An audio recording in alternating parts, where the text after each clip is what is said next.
রাতে যখন আমরা ঘুমাতে যাই, তো ঘুমাতে যাওয়ার আগে আমাদের মাথায় অনেক ধরনের চিন্তা আসে। সারাদিন কি কি করলাম, কি করলাম না, কার সাথে কি কথা বললাম, কেন বললাম, কিসের জন্য বললাম, হাজারো কথা। কিন্তু তার মধ্যে থেকে কিছু কথা আছে, এই কথাগুলো না মাথা থেকে নামেই না, চলতেই থাকে মাথায়। ইভেন যখন আমরা ঘুমিয়ে থাকি তখন স্বপ্নের মধ্যেও আমরা এই কথাগুলো শুনতে পাই বা ওই সিচুয়েশনগুলো আমরা দেখতে পাই। আমার এই কথাগুলোর সাথে যদি আপনি রিলেট করতে পারেন, then congratulation, you are an over thinker and I hope you know that.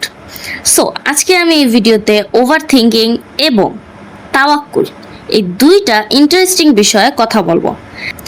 So hello everyone, আমি বিন্তা অ্যান্ড আজকের ভিডিওটা শুরু করা যাক। আমরা দুনিয়ায় প্রায় 90% মানুষই ওভার থিঙ্কিং কোনো না কোনো সময় এক্সপিরিয়েন্স করছি।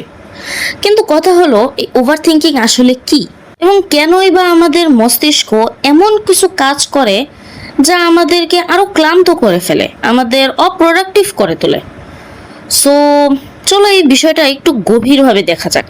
ওভার থিঙ্কিং বলতে আমরা সাধারণত এমন একটা মানসিক অবস্থাকে বোঝাই যেখানে আমরা প্রয়োজনের চেয়ে অনেক বেশি চিন্তা করি, এবং এটা কোনো সাধারণ চিন্তা না। কজ সাধারণ চিন্তা আমাদের সমস্যা সমাধানের কাজ করে, কিন্তু ওভার থিঙ্কিং আমাদের সমস্যার সমাধান না করে একই চিন্তা বারবার ঘুরিয়ে ফিরিয়ে আমাদের মাথায় চালাতে থাকে। বিজ্ঞানীরা সাধারণত ওভার থিঙ্কিংকে দুইটা ভাগে ভাগ করে। প্রথমটা হলো রুমিনেশন। এখানে মানুষ অতীত নিয়ে অতিরিক্ত চিন্তা করে, যেমন আমি ওকে কেন এটা বললাম, আমি যদি ওকে ওই কথাটা না বলতাম, আমি যদি অন্য কোনো সিদ্ধান্ত নিতাম, ওই ভুলটা না করলে কি হইতো আমার। এবং দ্বিতীয়টা হলো ওয়ারি। এখানে আমরা ভবিষ্যৎ নিয়ে অতিরিক্ত চিন্তা করি। যদি আমি ব্যর্থ হই, যদি কিছু খারাপ ঘটে, যদি সবাই আমাকে জাজ করে, এক্সেট্রা। অ্যান্ড মজার বিষয় হলো, এই দুই ধরনের চিন্তার একটার উপরও আমাদের কোনো নিয়ন্ত্রণ নেই। অ্যান্ড এখানেই সবচেয়ে বড় কাজটা হয় তাওয়াক্কুলের, যেটার কথা আমি ভিডিও শুরুতেই বলেছিলাম। ওভার থিঙ্কিং একটা প্রবলেম, যে প্রবলেমের সলিউশন তাওয়াক্কুল, এবং তাওয়াক্কুল একটা সলিউশন যেটার problem over thinking. Over thinking আমরা ঠিক তখনই করি যখন আমাদের ল্যাক অফ তাওয়াক্কুল হয়ে যায়। বিকজ স্বাভাবিক চিন্তাধারা থেকে যদি আমরা দেখি, তাওয়াক্কুল কি? যে কোনো কাজের আউটকাম উপরওয়ালার উপরে ছেড়ে দেয়া, আল্লাহ তাআলার হাতে ছেড়ে দেয়া। অ্যান্ড ওভার থিঙ্কিং জিনিসটা কি? ওভার থিঙ্কিং জিনিসটা মেইনলি হলো আমরা ভবিষ্যৎ আর অতীত নিয়ে চিন্তা করতেছি, যেখানে এই দুটো জিনিসের কোনোটাই আমাদের হাতে না। অতীতে যা আমরা করে ফেলছি সেটা আমরা বদলাতে পারবো না, ভবিষ্যতে আমরা যা করব সেটাও আমরা বদলাতে পারবো না, কজ সেটা তো আমরা জানিই না। আর অতীতে যা কইরা ফেলছি তো কইরেই ফেলছি, সেটাও আমরা বদলাতে পারবো না। উভয় ক্ষেত্রেই আমাদের কোনো কন্ট্রোল নাই। অ্যান্ড উভয় ক্ষেত্রেই আমরা একটা জিনিস বলতে পারি যে উই ট্রাই আওয়ার বেস্ট। হয় একটাতে আমরা আমাদের বেস্ট করছি, আরেকটাতে আমরা আমাদের বেস্ট করব, বাট আউটকাম দুইটার একটাতেও আমাদের হাত নাই। আউটকাম একমাত্র আল্লাহ তাআলার উপরে, আমাদের উপরওয়ালার উপরে। সো আউটকাম উপরওয়ালার উপরে ছেড়ে দেওয়াই তো তাওয়াক্কুল না। অ্যান্ড আমাদের লাইফের অর্ধেকের বেশি মাসলা তখনই খতম হয়ে যায় যখন আমরা আমাদের লাইফের আউটকাম আমাদের আল্লাহ তাআলার উপরে ছেড়ে দিই।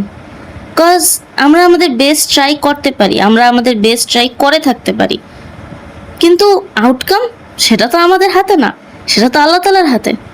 সো আউটকাম যদি আমরা একবার আল্লাহ তাআলার উপরে ছেড়ে দেওয়া শিখে ফেলি, দেন চিন্তা করব কি নিয়ে?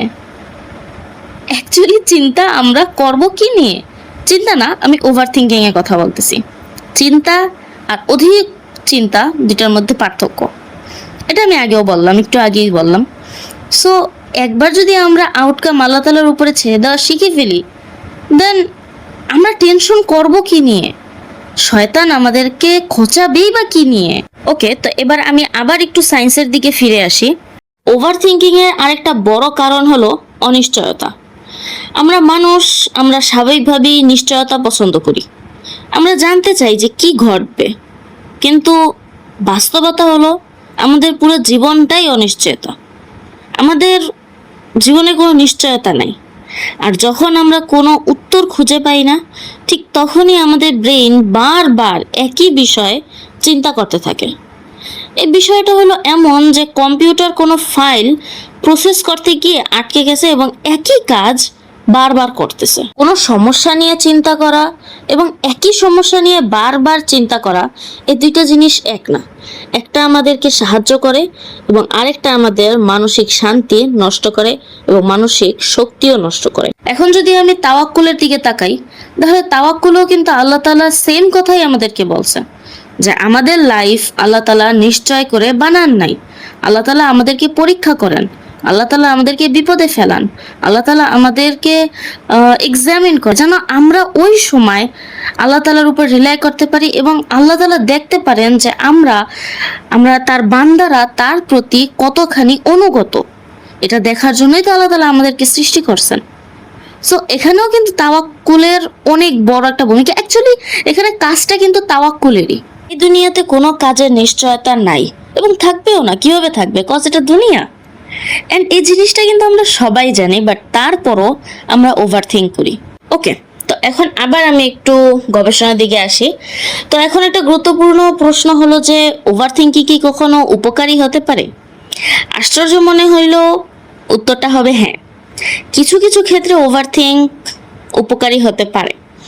আমাদের চিন্তা ক্ষমতা, আমাদের পরিকল্পনা, আমাদের ভুল থেকে শিখতে, ভবিষ্যতের জন্য প্রস্তুত হতে ওভার থিঙ্ক আমাদের সাহায্য করে। বাট এই চিন্তা, এই ওভার থিঙ্কিং যখন আমাদের কাজের জায়গা দখল করে নেয়, তখন সেটা সমস্যায় পরিণত হয়। এবং এটা একটা সহজ সূত্রে মনে রাখা যায়, যদি চিন্তা আমাকে সিদ্ধান্ত নিতে বা আমাদের সিদ্ধান্ত নিতে সাহায্য করে তাহলে সেটা উপকারী। আর যদি চিন্তা আমাদের সিদ্ধান্ত নিতে না দেয় তাহলে সম্ভবত এটা ওভার থিঙ্কিং। সো এখন একটা ইম্পর্টেন্ট প্রশ্ন হলো, ওভার থিঙ্কিং কি রিডিউস করা যায়? উত্তরটা হবে ইয়েস। ওভার থিঙ্কিং আমরা রিডিউস করতে পারি তাওয়াক্কুলের মাধ্যমে অবশ্যই। বাট তাওয়াক্কুল আমরা এই পর্যন্ত আনবো কিভাবে? সেটারও তো একটা প্রসেস লাগে, রাইট?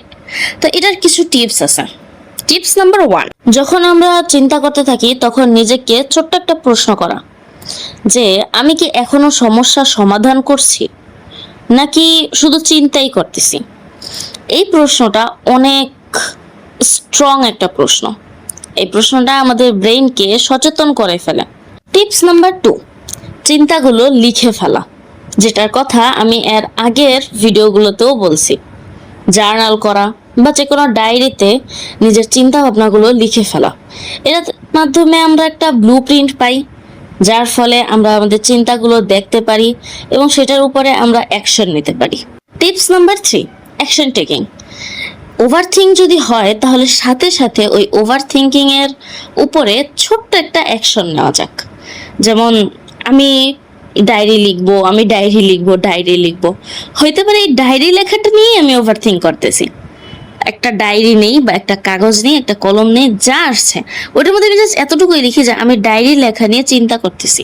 জাস্ট এই ছোট্ট একটা কাজ আমাদের ব্রেনকে মুভ করতে সাহায্য করে। টিপস নাম্বার 4, আমরা অনেক সময় এরকম হয় যে চিন্তা ভাবনা করতে করতে, ওভার থিঙ্ক করতে করতে আমরা ভুলেই যাই যে আমরা রাইট নাও কোথায় আছি।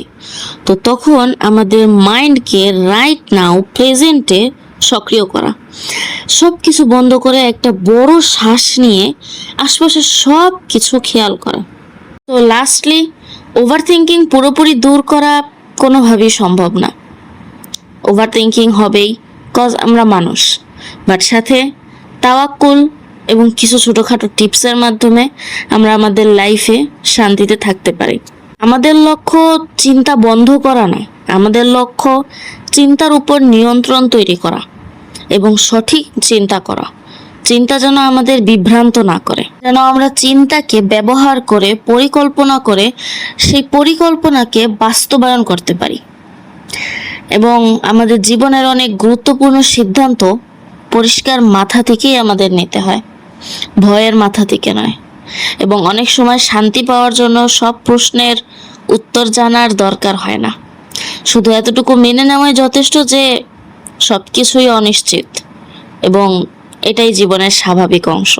এবং আল্লাহ তাআলা আমাদেরকে তৈরি এইভাবে করছেন। অ্যান্ড ওই যে সব কাজের শেষে আউটকাম আল্লাহ তাআলার উপরে রেখে দেওয়া। যখন আমরা আমাদের লাইফের এই ছোটোখাটো বিষয়গুলো বোঝা শুরু করি, জানা শুরু করি, এবং আমাদের এই ছোটোখাটো যে সত্যগুলো, এগুলো যখন আমরা শিখতে জানি, তখন আমাদের ওভার থিঙ্কিং লেভেল অনেকটা কমে যায়। আমাদের মন হালকা লাগে, শান্ত লাগে এবং সব কিছুই আমরা মুক্তভাবে, স্বাধীনভাবে গ্রহণ করতে পারি। তা আজকের জন্য এতটুকুই ছিল। যদিও তাওয়াক্কুল বা ওভার থিঙ্কিং এর মতন এত বড় আর গভীর বিষয়ে কথা বলতে গেলে কথা শেষ হবে না, তবুও মাত্র 10 মিনিটের ভিডিওতে আই হোপ আমি আপনাদেরকে কিছু শিখাইতে পারছি, আমি আমার জ্ঞান থেকে আপনাদেরকে কিছু দিতে পারছি। যদি ভালো লাগে তাহলে সাথে থাকবেন, আর আশা করি আবার নতুন কোনো ভিডিওতে অবশ্যই দেখা হবে।